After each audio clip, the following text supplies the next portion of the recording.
Saludos a todos y a todas. Les habla Francisco Suárez, soy coordinador en Censa. Les doy la bienvenida a este webinar llamado Uso Práctico de la Cámara Digital, el cual está a cargo de la docente facilitadora Paola Quintero, quien es comunicadora social con énfasis en televisión educativa y fotógrafa profesional. Algunas reglas para tener una fluidez en la charla sería siempre tener el audio desactivado y si tuviéramos alguna consulta, alguna pregunta, hacerla en los comentarios que después de la presentación la profesora va a responder. Entonces quedamos con la profesora Paula Quintero.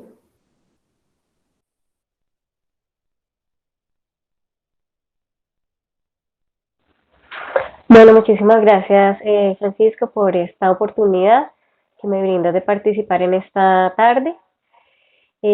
También muchas gracias a Censa por el abrir estos espacios tan interesantes también para la educación. Bueno, bienvenidos a todos. Vamos a trabajar un ratito hablando de fotografía. Muchísimas gracias por estar aquí. Y como les decía Francisco, pues las consultas las vamos a atender al final de la charla. Bienvenidos a todos.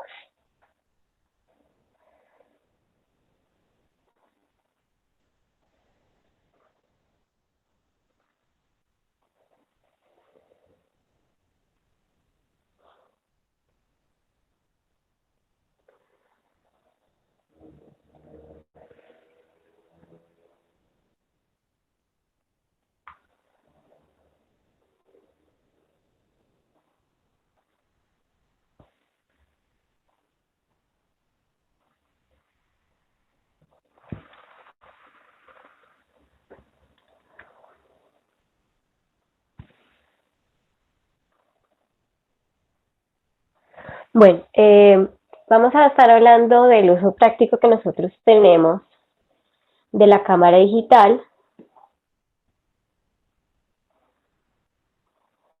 No sé si estamos viendo la presentación. Ok. Bueno, entonces vamos a hablar del uso de la cámara digital. Vamos a empezar a hablar como un poquito también de la historia de la fotografía. Eh, Se remite a muchísimos siglos de investigaciones. Nosotros hemos tenido un proceso muy largo para poder trabajar la fotografía. Se data de muchos siglos anteriores a nuestra época.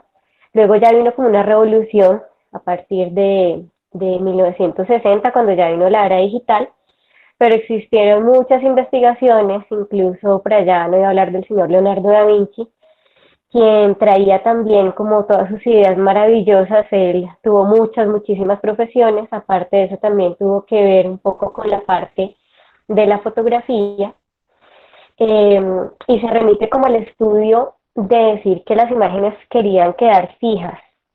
El término fotografía lo vamos a definir como el proceso que nosotros tenemos de dejar plasmada una imagen a través de la luz, ¿no? Entonces nosotros es como el proceso que tenemos para pintar con la luz. Fue muy importante toda la evolución que tuvimos porque se pasa como de unos elementos que eran sensibles a la luz y cómo ese proceso nos lleva a la parte que ya decimos cuando se habla de fotografía fija. Estamos hablando aproximadamente de 1839-1840, cuando esa imagen ya tiene un valor. ¿Por qué un valor? Porque ese valor quiere decir que ya nosotros podíamos tener una imagen que podíamos replicar.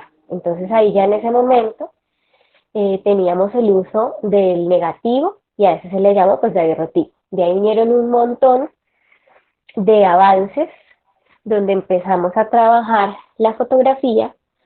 Y cuando nosotros decimos eso, ya tenemos un medio donde queda plasmada y podemos hacer copias, podemos hablar que ya viene la aparición de la foto. Fíjense que estamos hablando de 1800.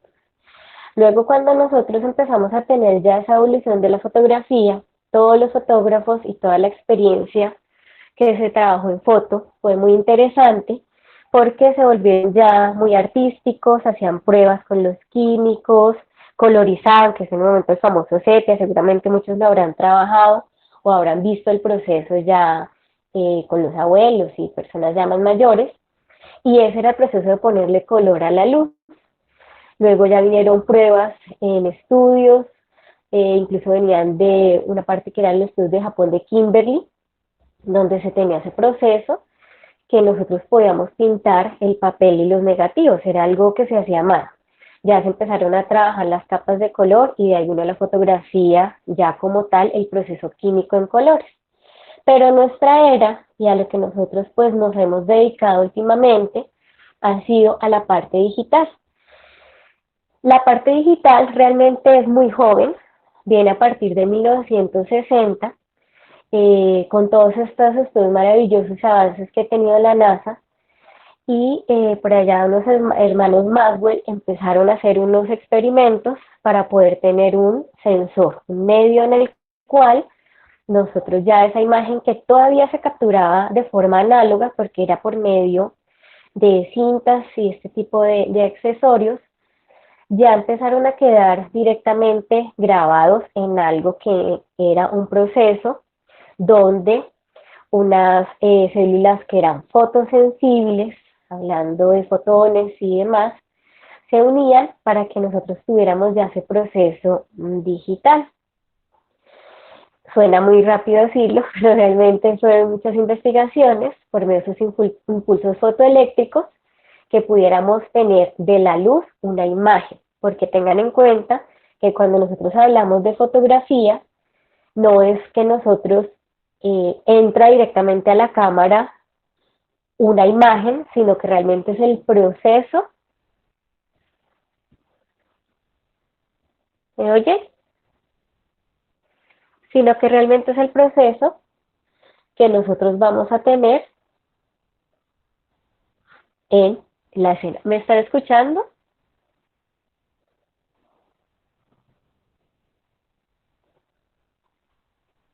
Bueno, Sí, ya. sí, profe, sí, sí, sí, la Ok, escuchamos súper bien. gracias, gracias, muy bien, gracias. Entonces, miren, aquí les voy a enseñar, se imaginan uno ir con esto ahorita en el maletín. Esa fue la primera cámara digital que existió. Entonces, ¿cómo era el proceso de la primera cámara digital? Ustedes pueden observar, aquí ya hay una serie de mecanismos electrónicos. Por acá viene atrás una parte de un aparatito que era un sensor, eran muy, muy pequeñitos. Y cuando esos mecanismos nosotros disparamos, aquí entra la luz, como todo el proceso fotográfico que es exactamente igual análogo, o sea, por medio de rollos, y digital, por medio de nuestros sensores, que tiene una parte donde esos fotones hacen que esa luz que entre por el lente se convierta en imagen. En esta cámara, ustedes ven esta cinta que vemos acá, ahí nosotros en esa cintica procesábamos esas imágenes y ahí teníamos nuevamente nuestras fotografías. Kodak, que digo desafortunadamente porque Kodak ha desaparecido, pero fíjense que ellos fueron los padres de la fotografía digital. Este señor Steve nos hace este gran avance en 1975, estamos hablando que realmente el tiempo de la evolución digital es muy corto, empiezan a hacer ya todos estos experimentos y se decía que se alimentaba por unas baterías, que eran 16 en este caso, que eran baterías de níquel, y necesitaba 23 segundos para tomar una fotografía de 100 píxeles de alto. O sea que con eso realmente ni siquiera para hacer una copia en una foto de carnet. O sea, la resolución era bajísima. Y 23 segundos para que nosotros pudiéramos tener ese proceso también era bastante tiempo. Ahorita ya en 23 segundos tenemos ya una fotografía, la enviamos por nuestras redes y la tenemos al otro lado del mundo. Muy bien. Entonces, este proceso fue evolucionando tanto, tanto, tanto, que ¿cuál ha sido la evolución realmente de la cámara fotográfica? La evolución de la cámara fotográfica ha sido en cuanto a los sensores y obviamente al perfeccionamiento de las ópticas. Vamos a tener en cuenta que los lentes fotográficos Se dice que son el 90% de la calidad de una fotografía. Por eso las personas que nos dedicamos a ello tenemos que invertir mucho dinero en los lentes, y a veces hay mucha gente que hace el comentario: uy, por ese lente me costó más que la cámara. ¿Por qué? Porque obviamente que ahí, en ese lente, es un proceso lleno de cristales por los cuales va a ingresar la luz, y necesitamos que estén tan bien diseñados que no vayan a tener ningún error que nos vayan a perjudicar la fotografía. A ese término, a nivel fotográfico y técnico, se le llama aberración. Aberración quiere decir que cuando nosotros tenemos un lente que produce un efecto que es molesto o queda plasmado directamente en nuestra imagen.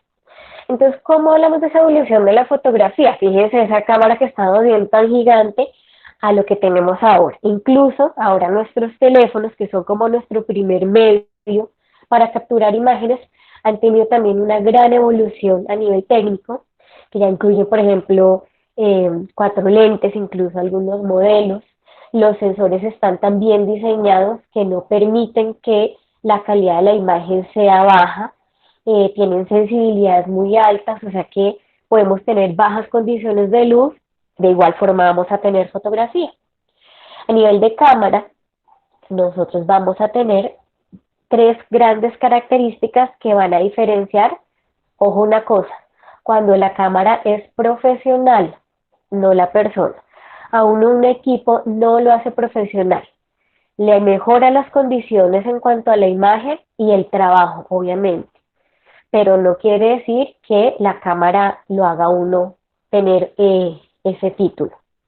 Muy bien, entonces, cuando hablamos de la evolución de las cámaras, tenemos que, en esa lucha que han tenido las marcas, porque es así, han luchado porque nosotros tengamos un sensor que soporte más resolución, más megapíxeles, cuántos puntitos de esa información vamos a tener para poder tener una mayor calidad dentro de la imagen. Cuando nosotros hablamos de la fotografía análoga, habían unos, trabajamos, no sé, me imagino que algunos han tenido más contacto que otros, con los rollos fotográficos. ¿Se acuerdan que eran esas películas así cuadraditas, 35 milímetros era su nombre? Y ahí se hablaba que la fotografía en general era realmente como profesional, porque se hablaba del tamaño que nosotros teníamos fijo para poder realmente hacer ampliaciones a buenas calidades. En el caso de la fotografía digital sucede lo mismo.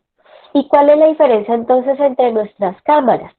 Cuando hablamos de formatos más profesionales, hablamos que nuestro sensor tiene el mismo tamaño que tenía nuestra película fotográfica, es decir, los 35 milímetros. Y a ese tipo de cámaras se les llama full frame. ¿Okay? Que esta camarita que nosotros vemos aquí, de un modelo muy destacado que tiene en este momento Sony. Cuando hablamos que nuestros sensores son semiprofesionales, quiere decir que están por debajo de ese tamaño del sensor full frame 35 milímetros, y obviamente que sus dimensiones son un poco más pequeñas. ¿Qué pasa ahí? Pues obviamente que las calidades van a ser un poquito más inferiores, y por prestaciones también de estos equipos vamos a tener bastantes diferencias. Anteriormente, cuando nosotros estamos hablando de estas características, tenemos que ver también como el tipo de cámaras que tenemos. En esta diapositiva que estamos viendo aquí, les estoy enseñando ya un modelo de cámara que es muy profesional. Estas son cámaras que se llaman cámaras de medio formato.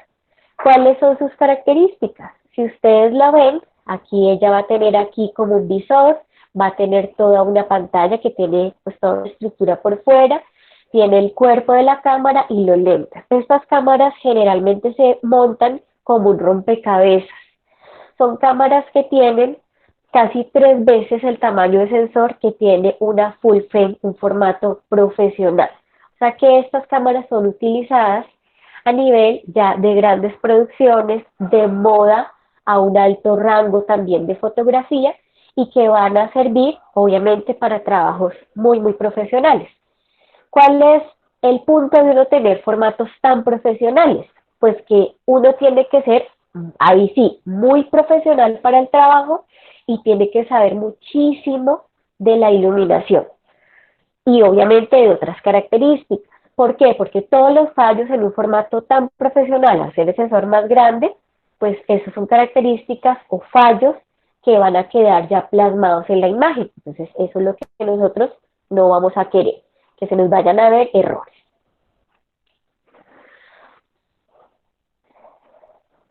Cuando nosotros estábamos hablando de esos modelos de cámaras y que hablábamos antes de sistemas semiprofesionales y profesionales, en el mundo de la fotografía existían estas características que vemos de esta cámara a la izquierda, que era el famoso formato reflex.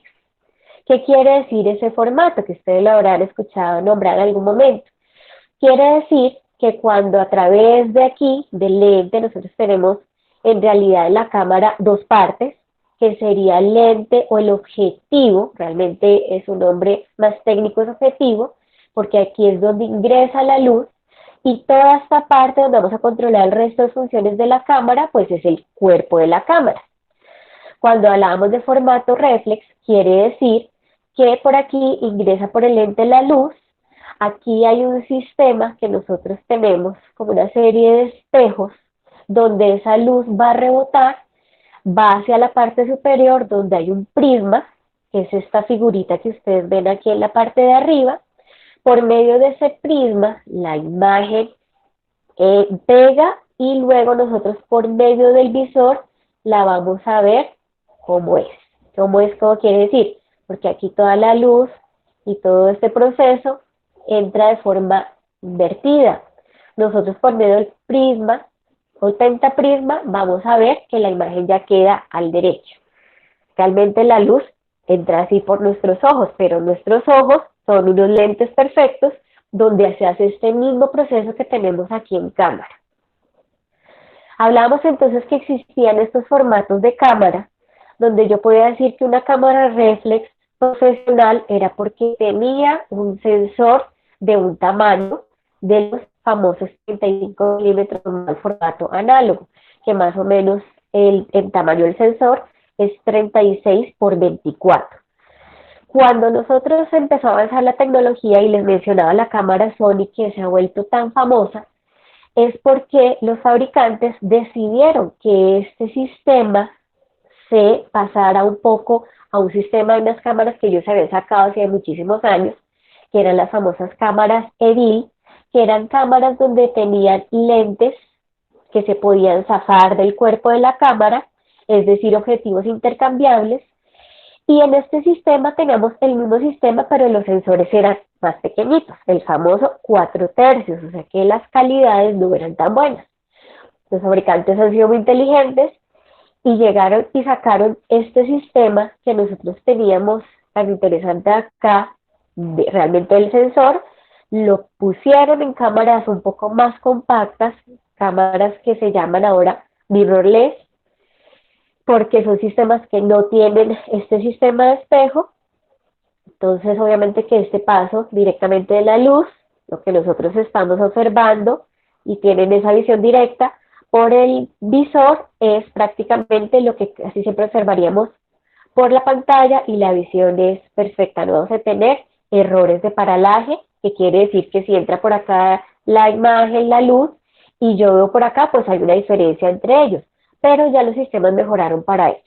¿Cuál fue realmente la ventaja de este sistema de hacer las mirrorless full frame? Pues fue eso, que los sensores de full frame, que eran los famosos sensores profesionales, los adaptaron a estos modelos tan pequeñitos y ahora tenemos fotografía en toma a nivel profesional en formatos mucho más prácticos, digamos, para poder desplazar. Esto ya es algo muy personal, hay gente que le encanta el sistema, otros preferimos tener como cámaras más robustas para trabajar, pero eso también depende del tipo de fotografía que se realice. Por ejemplo, para los paisajistas fue una gran ventaja tener estos sistemas, porque estamos agregando un sistema profesional para cámaras más livianas, que realmente lo que ellos tienen que preocuparse por llevar, pues es sus buenos lentes, que ahí obviamente el peso es muy grande. pero ya no tienen que ir como con tanto peso, o cámaras, por ejemplo, para tipo de fotografía más documental. Entonces, uno puede ir por la calle con un formato más sencillo, sin llamar tanto la atención, y está trabajando fotografía en toma a nivel profesional, a nivel técnico.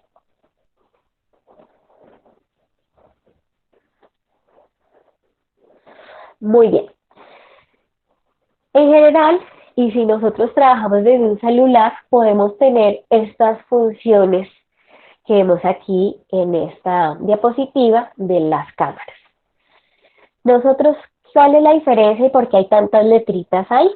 Nosotros estamos teniendo las opciones de poder trabajar nuestras fotografías de una forma completamente manual, que identifica aquí esta M, o tenemos otra serie de prioridades para que el trabajo sea más eficiente. Eso no quiere decir que uno no sea profesional si no trabaja en un formato manual, porque hay técnicas, por ejemplo, una técnica que es el famoso time lapse, que es cuando nosotros estamos tomando fotografías en lapsos de tiempo para formar una especie de video en cámara rápida, donde algunas de estas funciones nos puede servir por el cambio de la luz. Y si nosotros no tenemos todo un equipo especializado o conectado a una computadora, pues la cámara nos va a ayudar a que ese proceso se vuelva un poco semiautomático. Es como si yo agarro una cámara compacta, por ejemplo, cuando yo hago algún viaje así corto, digamos que uno vaya a Punta Arenas, pues uno no va a llevar toda su cámara. Yo generalmente viajo con cámaras muy prácticas, muy útiles, que sean cámaras para sumergir en el agua, y yo puedo trabajarlas en los modos, en las funciones que son semiautomáticas o los modos de escena, y yo sé exactamente en qué modo de escena voy a trabajar, porque sé qué es lo que hace ese modo de escena si yo lo trabajara en el modo manual. Muy bien. Generalmente, cuando uno arranca la fotografía, arranca con el modo completamente automático. El modo automático, que es que la cámara hace una medición de la luz y dependiendo de esas características, nos va a indicar que nosotros necesitamos trabajar con más luz, o generalmente lo que hace es que activa el flash. Entonces, eh, como yo siempre lo he explicado, es como que la cámara piensa por nosotros.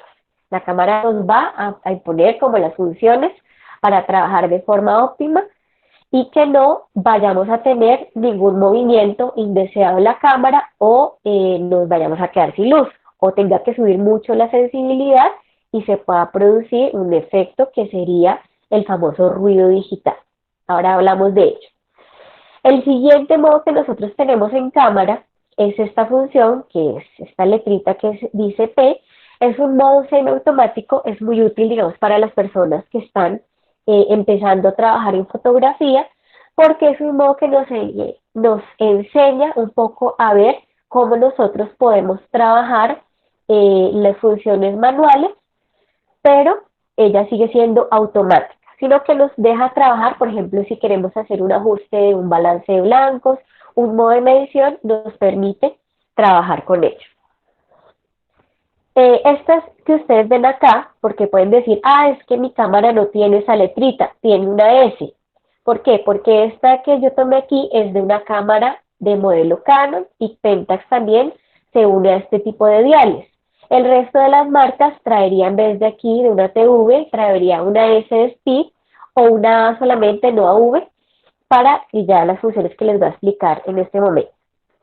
El modo TV o S en el resto de las cámaras nos va a indicar una prioridad a la velocidad de obturación. ¿Qué quiere decir eso? Que este modo nos va a ayudar a que yo voy a mover solamente la velocidad a la cual voy a trabajar, y voy a hacer que el movimiento vaya a quedar congelado, o el movimiento quede visible, que nosotros estemos observando la acción. El modo A o AV en el resto de modelos nos va a indicar que nosotros estamos dándole prioridad a la abertura. ¿Qué quiere decir eso? Que cuando nosotros tenemos nuestro lente en la parte posterior, devolvámonos un segundo a las partes de la cámara, en esta parte que nosotros tenemos acá, aquí vamos a hablar que nosotros tenemos un mecanismo que se llama diafragma. El diafragma sería como nuestras pupilas. ¿Qué quiere decir? Que cuando nosotros tememos, y digamos ahorita que estamos más de noche y nos observamos así unos a otros, vamos a ver que nuestras pupilas, sin condiciones de nuestra luz de casa, van a estar un poco más abiertas, más dilatadas. El diafragma cumple la misma función, que nosotros podemos darle la orden que se abra más o se abra menos para poder capturar más luz o menos luz. Ahora les voy a explicar cuál es otra función que tiene él. En algunos modelos de cámara aparece esta letrita que se llama modo bulb, que es para trabajar cuando nosotros queremos que esta prioridad de estas cortinillas de la abertura estén expuesto el sensor por más tiempo el que nosotros queremos trabajar, o contando segundos, o por debajo de velocidad mínima hasta 30 segundos, que es la velocidad más lenta que soporta cualquier cámara del mercado.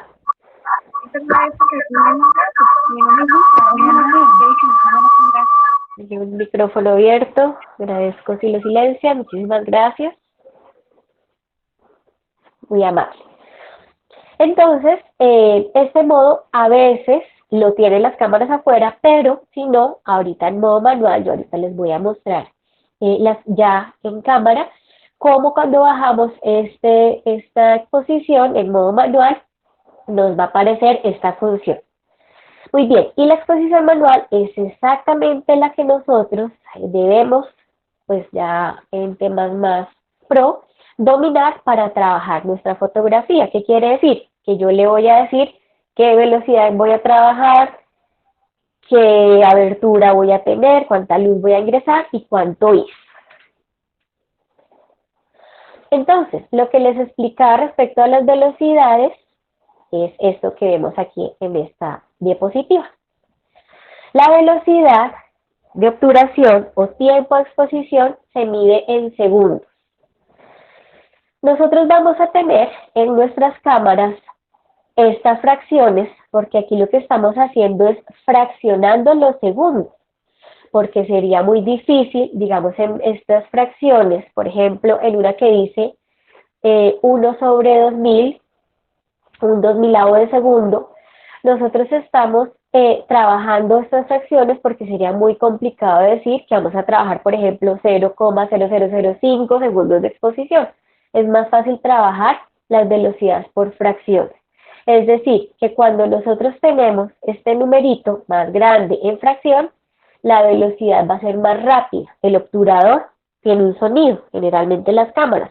Hay cámaras donde podemos silenciarlo porque, digamos, estemos trabajando en una actividad, digamos una boda, y entonces uno puede molestar con el sonido de los obturadores. Entonces hay muchos equipos que permiten silenciar el obturador.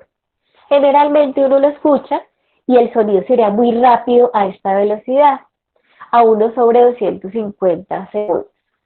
¿Qué quiere decir? Que aquí con esta velocidad yo ya empiezo a observar que el movimiento, digamos aquí estamos viendo en este molino, va a quedar congelado.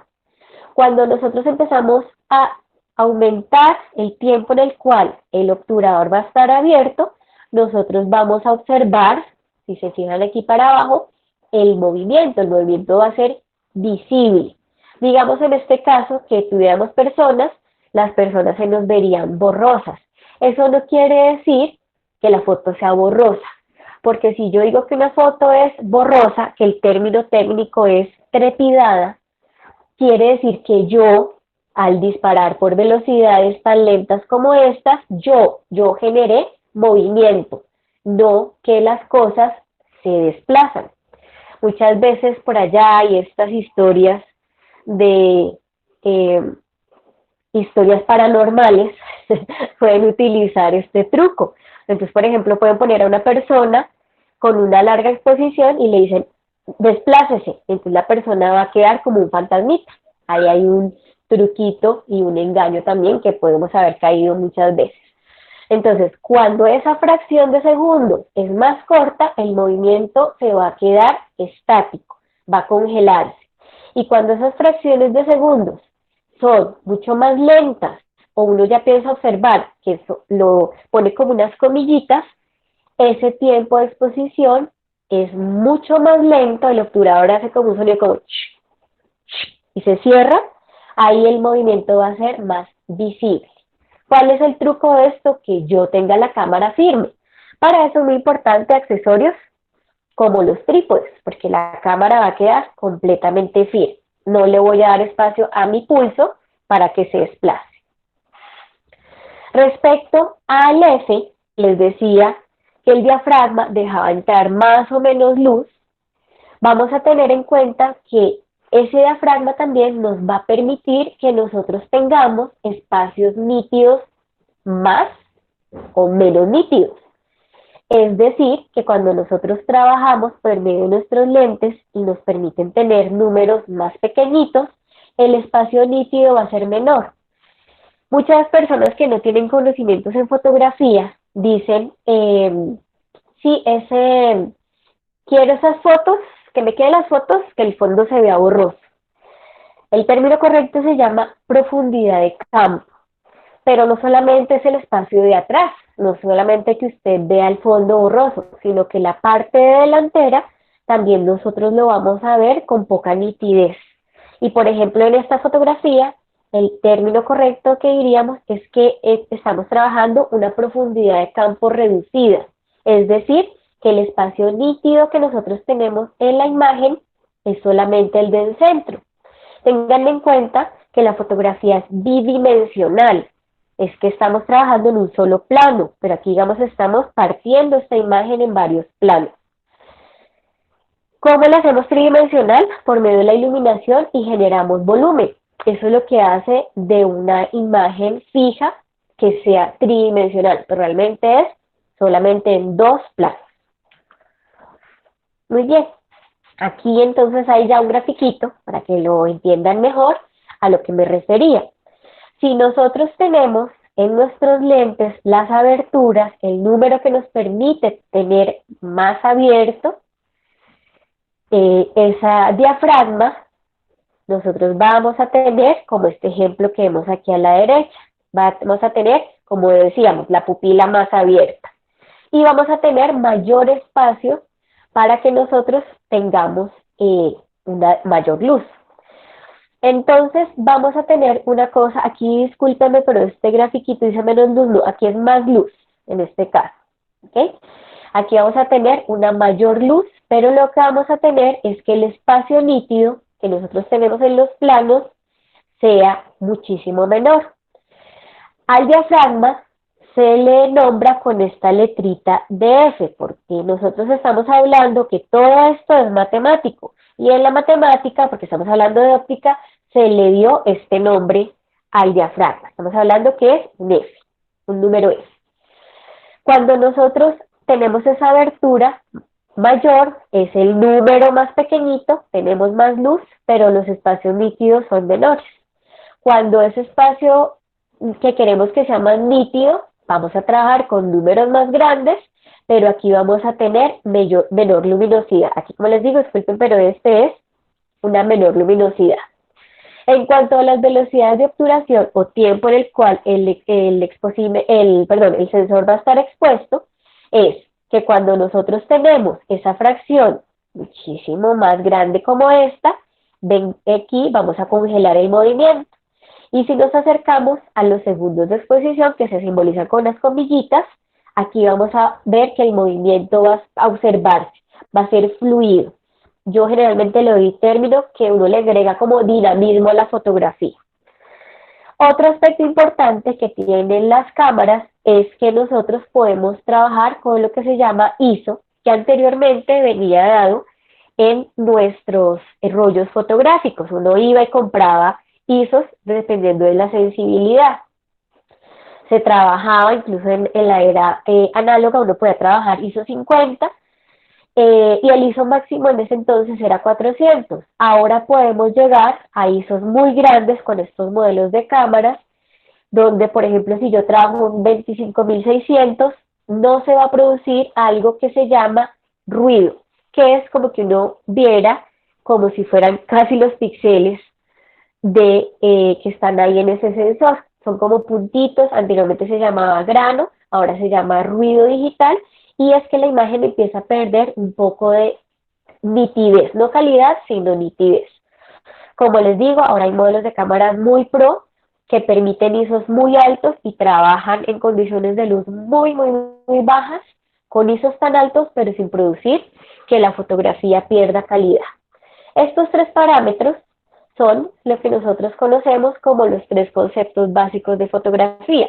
Y cuando yo trabajo bajo estos tres parámetros, estoy hablando que aquí puedo trabajar la cámara completamente en funciones manuales. Por ejemplo, si yo no quiero tener tanto espacio nítido entre la imagen, trabajo con unas aberturas con números más pequeñitos, o sea, mayores.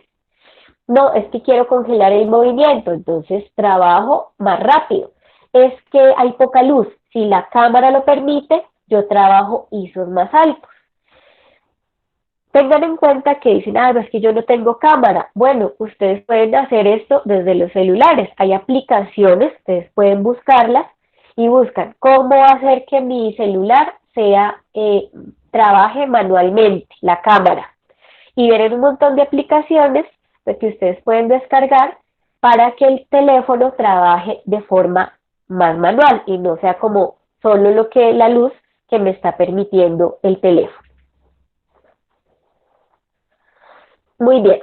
Aparte de esto, tenemos que tener en cuenta sobre los formatos que nosotros vamos a trabajar nuestras imágenes. En nuestras cámaras nosotros tenemos un menú donde podemos cambiar la calidad de las imágenes. ¿Esto para qué? Porque podemos hacer que las imágenes sean con mayor resolución y lo más importante es saber en qué formato voy a tomar la fotografía. Aquí podemos tener horas de discusión respecto a este tema, porque muchas personas, fotógrafos y demás del medio, pueden estar discutiendo que si yo no tomo las fotografías en este formato, en el formato RAW, en el crudo, no soy un fotógrafo y estoy perdiendo el tiempo. En esto yo puedo tener, como les digo, un gran debate, porque las cámaras nos permiten tomar las imágenes, incluso ya los celulares, en formato JPG y en formato RAW. Estos serían para formatos de toma de la imagen. ¿Cuál es la diferencia entre ellos? En el formato JPG, lo que sucede con la imagen es que se hace una compresión de la imagen. Es decir, que la calidad va a bajar un poco, así me diga que la calidad es buena o alta, pero la calidad de la imagen va a comprimirse un poco en cuanto a información. Pero, ¿qué es lo más importante cuando trabajo un JPG? Un JPG lo voy a trabajar para imágenes que tienen una salida muy rápida, es decir, que no requieren de una edición muy especializada. ¿Por qué? Porque todos los ajustes que yo haga sobre la cámara con el JPG van a quedar grabados. Es decir, que si por ejemplo yo trabajo una fotografía en blanco y negro en el monocromático, en el JPG ya queda en blanco y negro. No la puedo convertir o sea, la puedo hacer luego editándola en colores, pero ya ella queda grabada bajo ese parámetro blanco y negro. En el formato RAW, el crudo, que para cada modelo de cámara tiene como una extensión específica, es un formato que nos va a permitir editar las fotografías. Para eso trabajo en RAW, precisamente. Entonces, este formato lo que nos va a permitir es que nosotros podamos trabajar las fotos, editarlas, y a partir de ello ya tener una imagen final que la puedo luego pasar al JPG, que la puedo trabajar en un DNG si ya es un formato que no me quita calidad, en un TIFF si ya es para impresión. El RAW realmente se trabaja pensando en editar la imagen. Yo siempre pongo como el ejemplo que si yo estoy trabajando fotos de un cumpleaños, por ejemplo, de mi sobrinito, pues yo no voy a trabajar en este formato. Yo lo que voy a hacer es que trabajo en JPG porque son imágenes que no voy a trabajar finales como edición. De pronto le haré un ajuste de un brillito o algo muy básico. El RAW, el crudo de la imagen, me permite trabajar como por capas la imagen. Yo puedo trabajar las sombras, las altas luces, todo como viene la imagen de toma para luego ya mejorarla. ¿Qué pasa con este formato? Que no todas las plataformas las pueden leer. Entonces vamos a tener siempre eso en cuenta. Si yo trabajo en este formato, tengo que tener como una plataforma de salida. Entonces en la computadora, los programas que me puedan leer este formato. El PSD es el formato que tiene el Photoshop, es solamente para él, para trabajar las imágenes, para editarlas. Y el formato PDF es un formato que nosotros vamos a tener ya como para comprimir realmente los archivos y que en algún momento pues no sean tan manipulados. Se puede hacer, pero esa no es la idea. Muy bien, aparte de ese ajuste que nosotros vamos a tener en cámara, vamos a hablar que tenemos una temperatura del color. ¿Qué quiere decir esto? Que nosotros en el ambiente, en todo lo que nosotros observamos, tenemos diferentes gamas de color. Todas las luces del mundo lo tienen. Lo que pasa es que nuestro ojo tiene la capacidad de transformarlo para que uno no vea tanto esas dominantes del color. Nosotros tenemos dominantes del color que son cálidas y dominantes del color que son frías. Entonces, cuando nosotros tenemos diferentes tipos de bombillas o nuestra luz del sol, vamos a ver que en las fotos a veces nos aparecen como con los colores que no son deseados.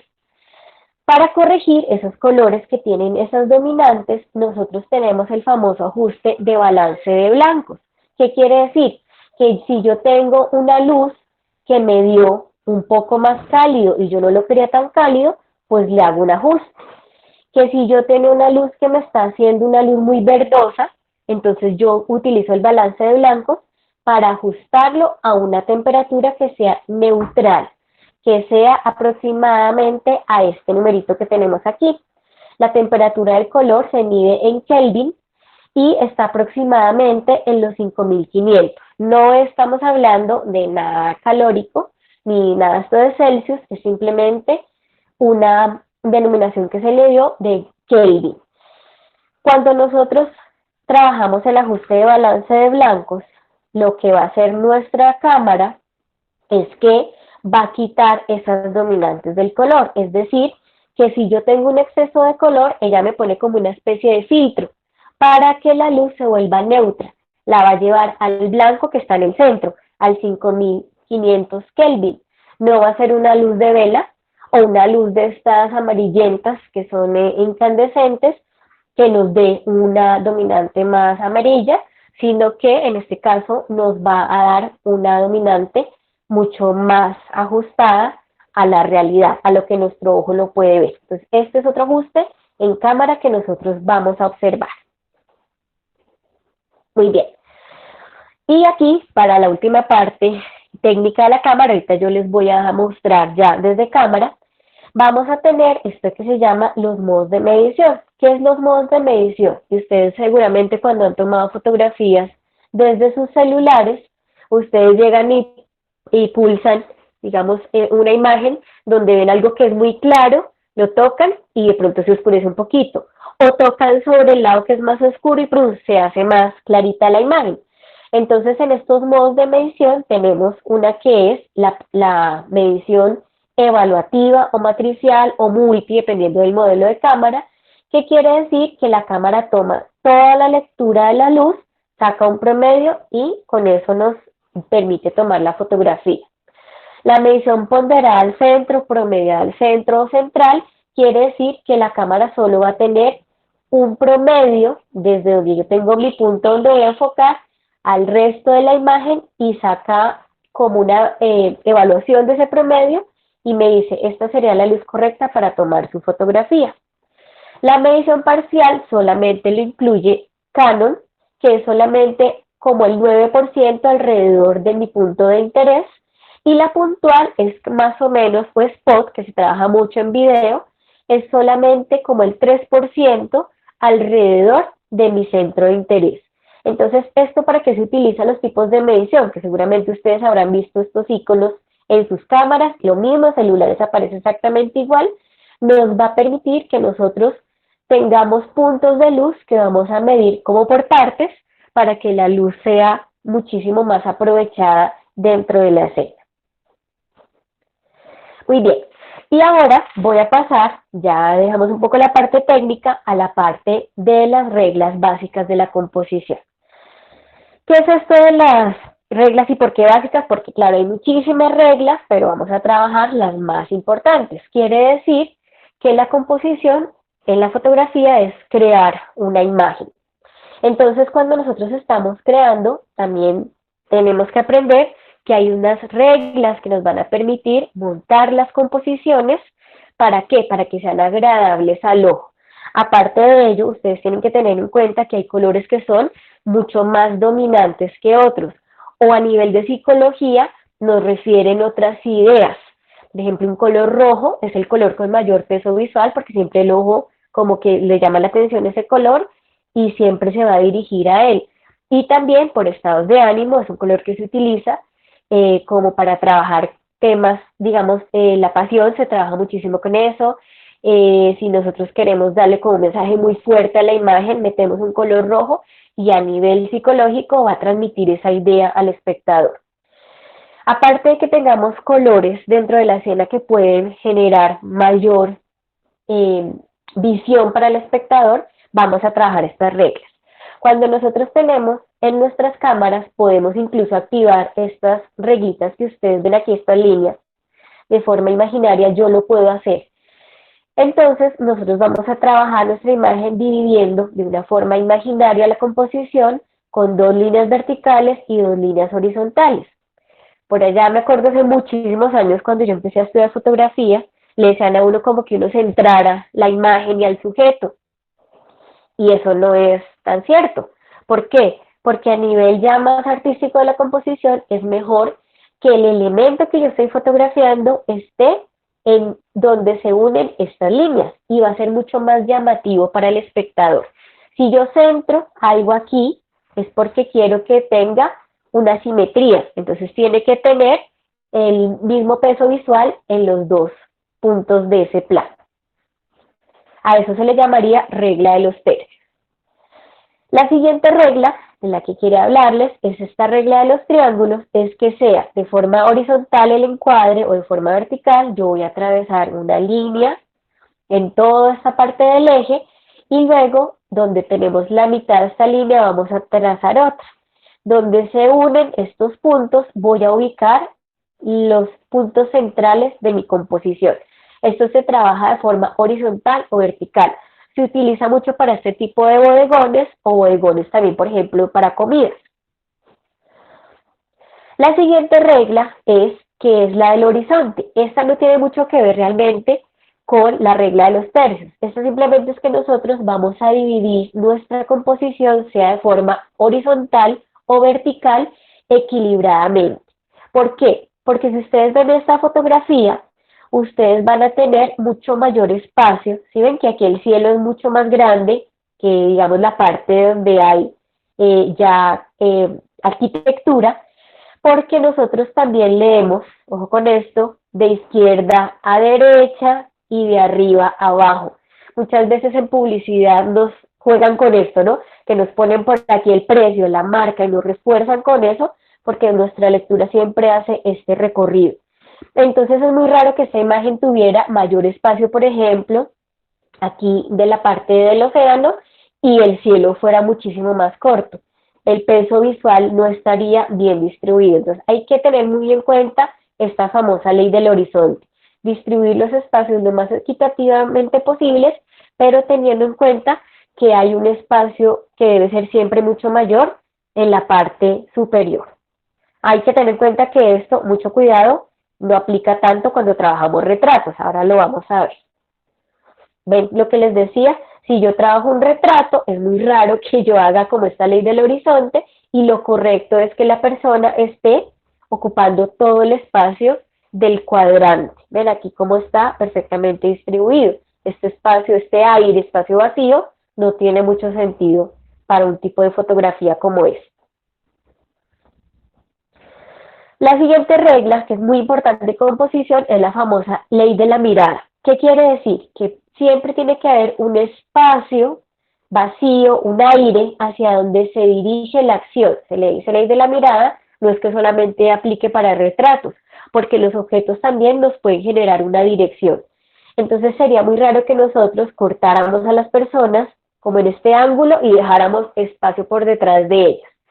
Si nos ponemos ya más filosóficos y conceptuales, yo puedo decir, es que quise romper la ley de la mirada, dejé espacio por detrás de la persona y conceptualmente yo lo puedo justificar diciendo que es que la persona estaba dejando algún aspecto de su vida atrás y salía del encuadre, por ejemplo. Pero en general, pues lo vamos a aplicar de esta manera. Y vamos a tener en cuenta también los ángulos en los cuales vamos a tomar nuestra fotografía. El primero de ellos es este ángulo que nosotros tenemos acá, bueno, perdón, el ángulo que generalmente vamos a trabajar siempre es este que dice normal o que es a la altura del elemento que yo estoy fotografiando. Cuando yo empiezo a mover la cámara en estas diferentes direcciones es porque le quiero dar un sentido distinto a lo que voy a trabajar. Por ejemplo, en este plano que tenemos acá, que la cámara es completamente desde arriba, se le llama que es un plano cenital. Para los retratos resulta extraño porque uno no está acostumbrado a ver a las personas de esta manera y las personas pueden quedar de pronto con una expresión o el rostro con un gesto que no puede ser tan agradable, pero es cuestión de probar. El plano en picado es que la cámara está un poco por encima del elemento que estoy fotografiando. Para personas tengan mucho cuidado cuando lo trabajan porque este plano hace que las personas tengan como menor importancia, como que se disminuya su relevancia en cuanto a su personalidad. Normal, ya lo dijimos, y contrapicado es un plano que nosotros vamos a tener desde la cámara más baja del elemento que estamos fotografiando. Igual, para personas o elementos podemos hacer que el objeto sea mucho más grande o que la persona se vea con mayor poder desde este plano de toma. Y el nadir, pues ya es un plano que, digamos, para un retrato sería algo ya muy extraño realmente de encontrar, pero es un plano que nosotros vamos a tener completamente desde abajo del elemento que estamos fotografiando. Es muy raro que uno realmente encuentre tomas en esta posición, a menos que yo me ponga muy creativo y ponga aquí un vidrio directamente debajo de esta persona y lo tome como en los pies y haga ya un trabajo ya de producción muchísimo más grande. Muy bien, entonces yo ahora les quiero enseñar un poco ya en puesta en escena, un bodegón que tengo aquí montado, las funciones como en cámara para que las vean y cómo se cambia la temperatura del color sobre un bodegón que tengo montado ya en escena. Unos segunditos para poder ponerles la cámara para que ustedes puedan visualizar.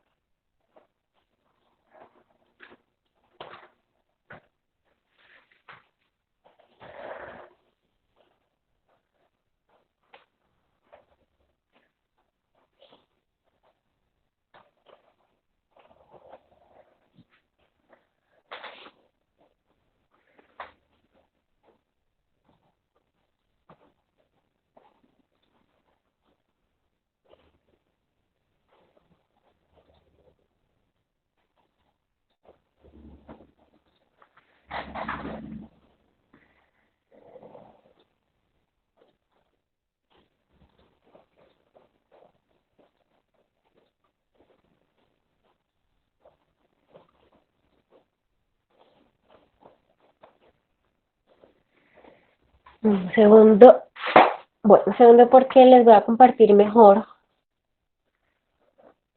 solamente ese pedacito de la pantalla.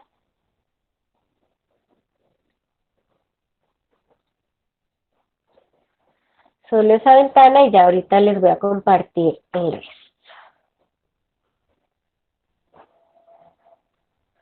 Muy bien. Entonces, estamos observando los modos de la cámara.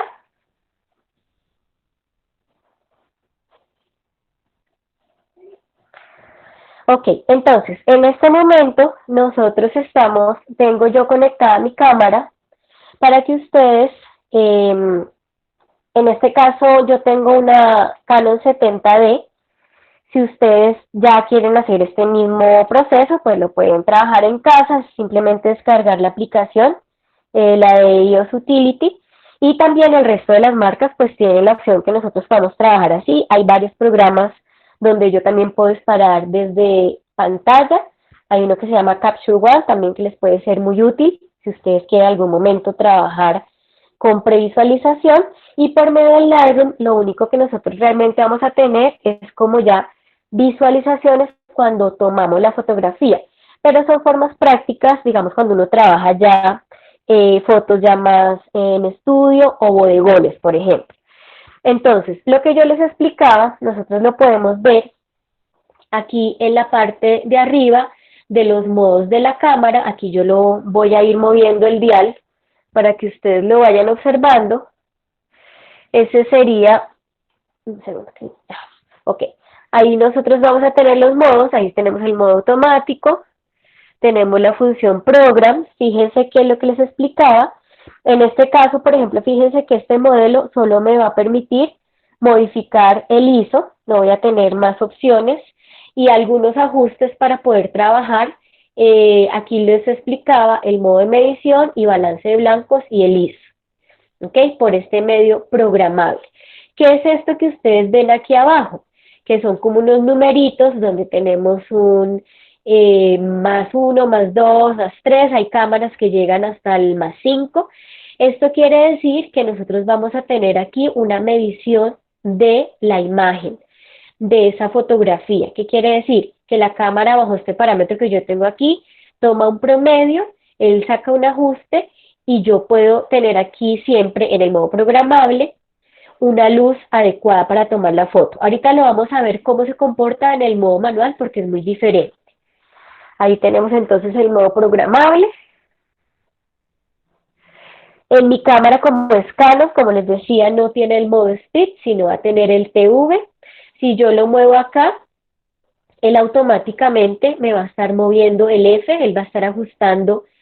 Aquí obviamente no lo va a poner, pero directamente él ya va haciendo ese ajuste automático. Yo lo tengo en un ISO base de 200. Luego pasamos al modo AOV, que si ven, aquí le estoy dando prioridad a la abertura. En este caso yo tengo un lente que es un 2.8, por la distancia en que la tengo llega hasta 3.2, porque tiene que ver con la distancia también al cual está el lente. Y ya puedo cerrar, miren hasta dónde me va a permitir, hasta un F22. Entonces esto sería como la menor cantidad de luz que permite este lente, pero aquí yo tendría espacios más nítidos. Pero aquí se pueden producir ya defectos en el lente. En técnica se llama difracción. Para tener enfoques infinitos, técnicamente realmente se aplica el concepto de la hiperfocal, pero eso lo vamos a hablar ahorita porque serían 2 clases más. Muy bien, y aquí ya ustedes pueden observar que yo tengo el modo manual. ¿Qué quiere decir? Que en este caso yo voy a modificar, miren aquí ya me apareció el exposímetro, estos parámetros. Vamos a ver, para que no aparece el exposímetro. Ahí está. Si ven, yo digo, estoy trabajando con una velocidad que ya empieza a ser lenta, estoy trabajando con un ISO que es un poco alto, mi cámara pues soporta ISOs hasta los 12.800, y aquí nos está indicando que nosotros vamos a trabajar con una escena que está muy iluminada. Aquí nos está indicando que tenemos también un tipo de medición, puntual, promediada central, tenemos una parcial, y tenemos una medición evaluativa para el modelo de Canon, y aquí tenemos un ajuste del balance de blancos. Miren cómo aquí mi cámara tiene la opción de trabajar con los Kelvin. Eso solamente lo puedo hacer si yo sé exactamente qué temperatura tiene la bombilla con la cual estoy trabajando, pero a ojo pues jamás, o sea, no existe una persona que pueda realmente descifrar cuál es el valor real de la temperatura de una bombilla. Aquí este iconito que ustedes ven es un modo personalizado, que se trabaja solamente con la carta gris. Yo tomo como parámetro la carta gris, ahora se las voy a enseñar ya cuando tenga la cámara activada, y con este modo personalizado puedo hacer que este balance de blancos, este ajuste, se vuelva neutro. Ahora lo vamos a ver directamente ya sobre el bodegón que tengo montado. Un segundo para hacer directamente ya el cambio, les voy a compartir ya. Bueno, aquí ustedes ven abajo, ahí sí ven, entonces si yo por ejemplo, que se me desaparece, el exposímetro, si yo por ejemplo trabajo velocidades mucho más rápidas, esa luz va a quedar mucho mejor medida. ¿Ok?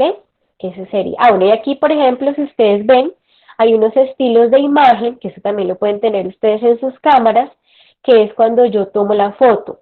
En mi caso yo tengo este que se llama neutro, porque es justo cuando trabajo en el formato RAW, si ustedes ven yo lo tengo acá, yo simplemente trabajo en este formato para no darle como ninguna dominante a ese color final que quiero, pero si estoy trabajando en JPG y quiero darle algún colorcito o algo directamente en toma, lo pueden cambiar sin ningún problema. Y aquí hay unos tonos que son de usuario porque uno puede descargar algunas funciones para que quede directamente puesto en este estilo de imagen. Ustedes tengan en cuenta que nosotros podemos actualizar las cámaras. Uno puede hacer ese proceso de actualización, se bajan como nuevas y pestañas, iconos que ya el fabricante vaya haciendo, y la cámara como que se avanza, digamos, el modelo, si metieron alguna actualización, el modelo se pondría al día. Tengan mucho cuidado porque puede uno correr el riesgo que la cámara no funcione después del todo como estaba trabajando sin esas actualizaciones. Lo mismo para los lentes también tienen esa forma de actualizar. Muy bien, voy a compartirles la pantalla completa para que ustedes puedan empezar a tener ya una visión directa de la imagen del bodegón que tengo montado aquí, y yo les puedo hablar un poquito sobre ya lo que vimos ahorita de la composición.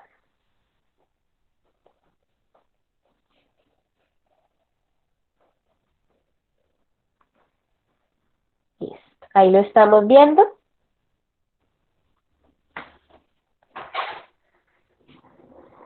Un segundito que se me ajustó un poco acá la composición. Vamos a mover acá.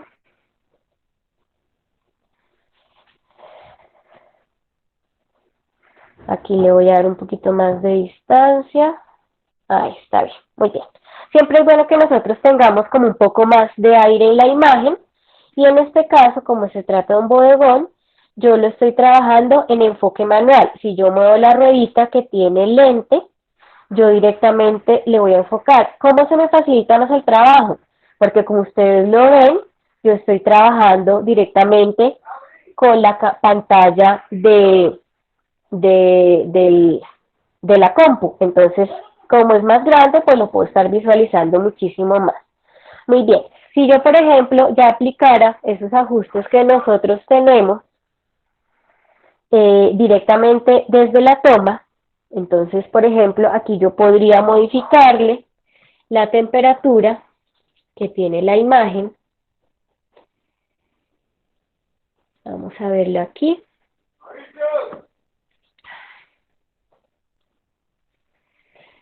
Ok, entonces, por ejemplo, yo le puedo decir que sea una luz del día. Ay, perdón, segundo, porque moví acá un poco la jirafa. Ok, le puedo decir, bueno, digamos que en toma, estoy trabajando en un RAW, pero yo desde aquí puedo modificar si quiero trabajar en el RAW con lo puedo poner acá, si lo quiero trabajar con el JPG directamente, etc. Pero eso ya son ajustes, como les explicaba, que es una forma de trabajar. Entonces aquí ya vamos viendo como una luz día, no hay como mucho cambio. Vamos a ver qué pasa con una sombra. Si vieron que se puso un poquito más amarillito, un segundo porque perdimos enfoque. Ahí está.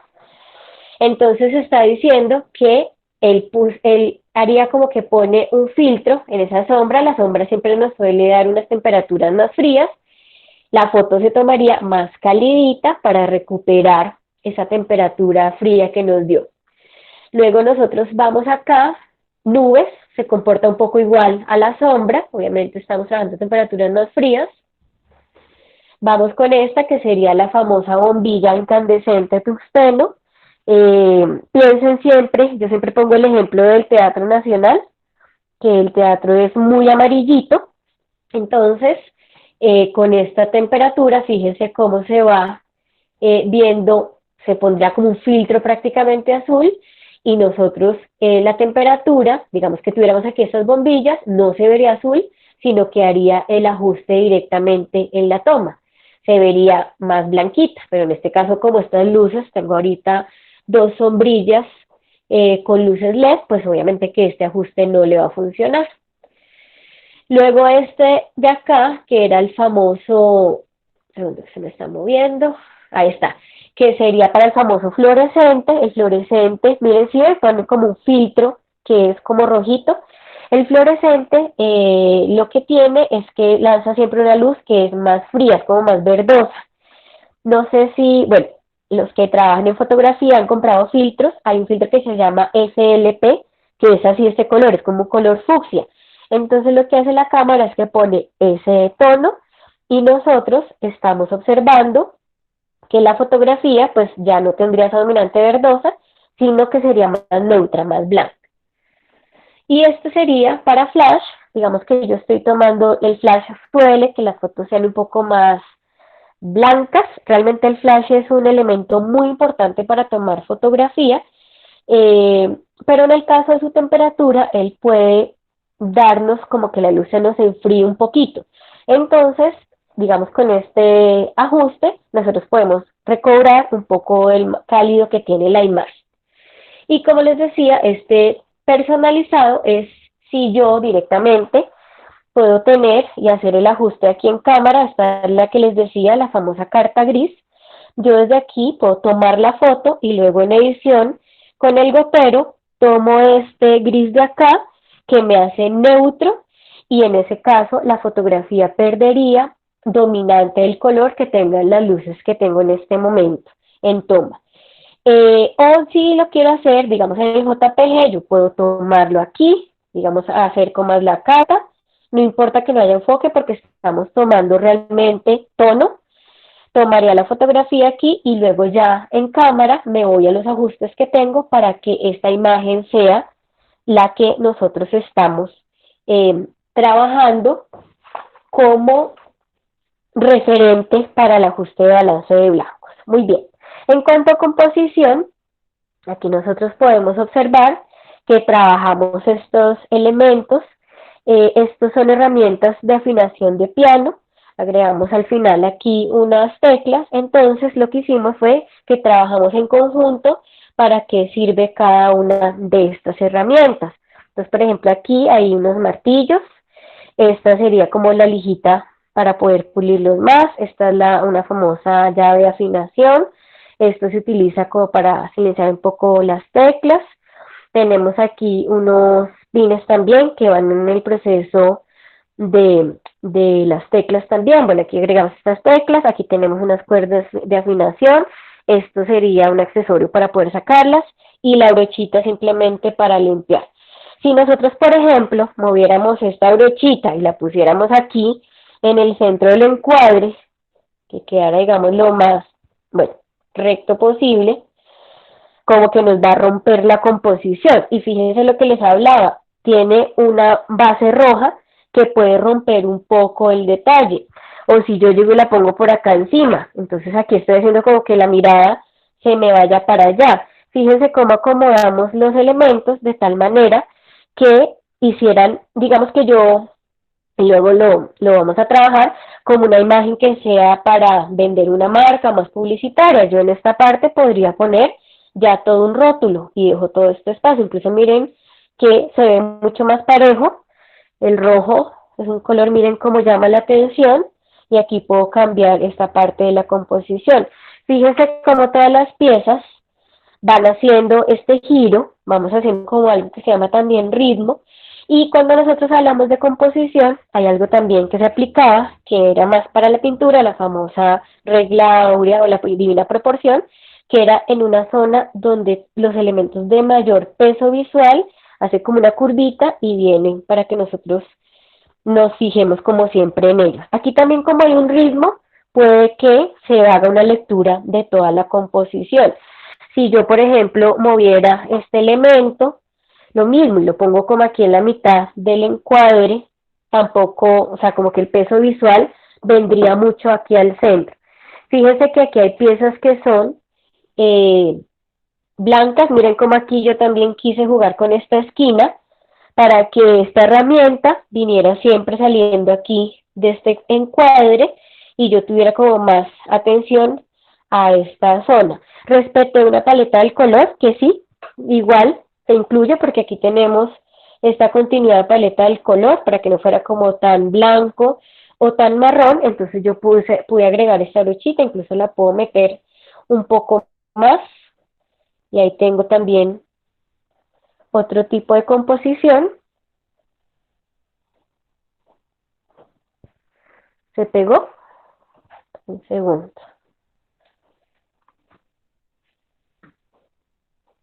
¿Ahí se está viendo?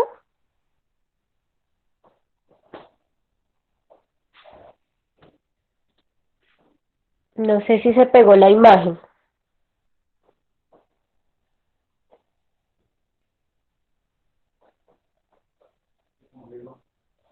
Se congeló, pero si me están escuchando.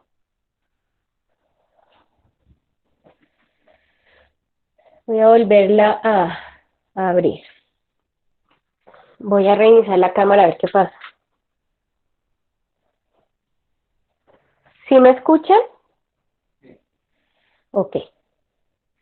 Voy a abrirla nuevamente. Esta sería... Vamos a ver. Ahí se ve la pantalla. Ok. A ver qué... ahora sí, listo. Perdón que se había congelado la imagen. Ok, entonces... A nivel de composición, puedo ir moviendo esto. Siempre tengan en cuenta que en composición se habla de la regla, hay una regla que se llama así, la regla de tres, donde yo solamente voy a trabajar con elementos, bueno, se llama regla tres elementos, pero en composición es muy importante que tengan en cuenta que se trabaja con elementos impares. Es como más equilibrada la composición.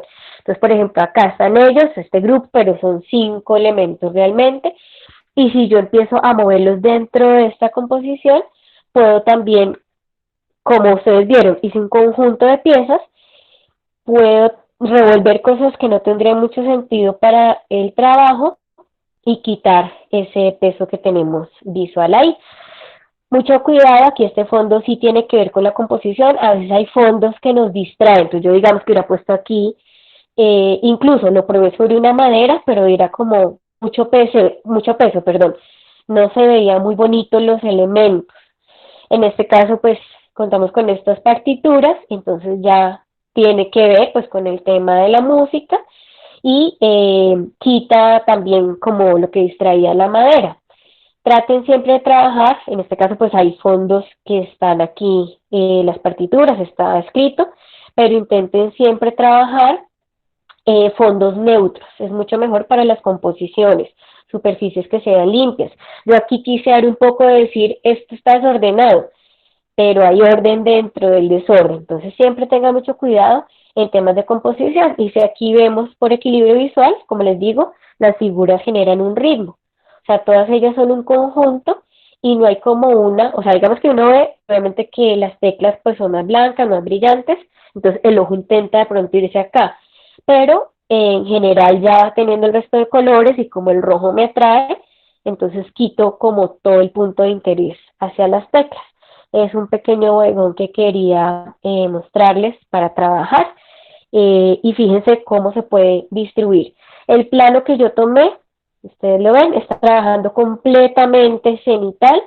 En fotografía se llama flat lay, se puso muy de moda por Instagram, es como el plano que se trabaja. Tengan mucho cuidado porque a veces abusan de él y en algunas composiciones no tiene mucho sentido.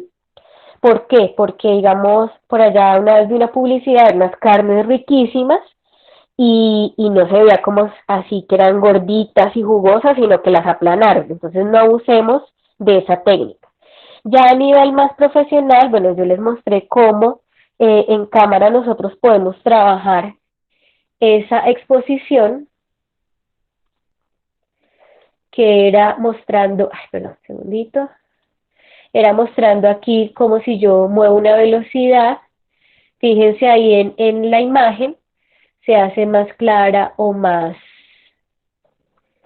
oscurita, aquí es que debería salir el exposímetro, ahí está, si ven, aquí nos indica que la imagen está sobreexpuesta, estamos con un paso y 2/3 aproximadamente, entonces debería quitarle luminosidad. Pero pues obviamente que aquí ya ustedes ven que se pierde mucha luz. Uno puede trabajar un poquito sobre esos parámetros o no, yo quiero recuperar sombras, entonces me voy a trabajar en este punto. Depende también el tipo de medición.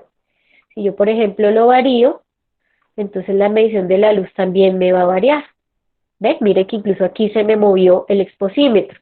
Pero ya, si yo quiero trabajar de una forma más profesional, trabajaría con este accesorio que se llama fotómetro o exposímetro, que lo que me va a indicar es que yo voy a darle unos parámetros, voy a decir, voy a trabajar a una velocidad, déjenme ver para que lo puedan observar, les enfoco aquí, ahí lo tenemos, bajo una velocidad, él me indica qué F tengo que trabajar y el ISO, y esta es una lectura exacta de la imagen. Si vieron como aquí también modifiqué la profundidad de campo, aquí le estamos dando mayor nitidez a la parte de adelante y la parte de atrás me queda con la profundidad de campo más reducida. ¿Por qué? Porque aquí los F, si ustedes lo ven, en el lado derecho dice F8, o sea que los planos deberían ser más nítidos. Pero esa nitidez también depende qué tan cerca esté el objeto o no. Eso también es una de las reglas de la profundidad de campo. Qué tan cerca está el objeto, qué tanta distancia tengo, distancia focal, digamos en milímetros, 200 milímetros, etcétera, y qué tan cerca está el elemento de la imagen para que sea más o menos nítido. Esos son tres parámetros que son clave para la profundidad de campo. Muy bien. Bueno, esto era, chicos, lo que les quería mostrar. Ya volvemos un poquito a la presentación y vemos qué preguntas tienen.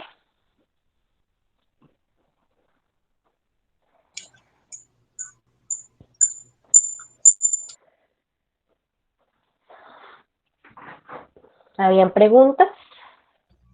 Sí, yo tengo una pregunta. ¿Me Dígame. escucha? Sí, sí, claro. Paola, bueno, yo tenía una pregunta específicamente con respecto a la medición, al que mide el promedio de la luz y que si lo Sí. hace focalizado y que si lo hace de toda la imagen. Yo quería preguntarle, basado en qué, en mi cámara, por ejemplo, yo veo que eso tiene 4 opciones. Entonces, Ajá. Es una dice Canon. el Evaluate Metering, y tiene 4 opciones, y son esas que usted mencionó, de que si Ajá. iba a hacer una medición parcial o enfocada o de toda la imagen, y quería preguntar en qué casos uno selecciona una sobre la otra. Es decir, tal vez en mi mente, tal vez, digamos, si yo estoy enfocando únicamente un objeto que está en el centro de la foto, debería de escoger el que es focal, y si es una imagen panorámica, es una foto panorámica donde va a salir todos los elementos son importantes, Ajá. que promedia toda la luz, y quería saber si lo estaba interpretando bien. Sí, está bien. Entonces, los tipos de medición, mientras explico, voy a abrir una guía que yo tengo de los tipos de medición, si me dan un momentito. Respecto a los tipos de medición, es cuando nosotros tenemos como circunstancias que son muy contrastadas. Entonces, ya les explico exactamente.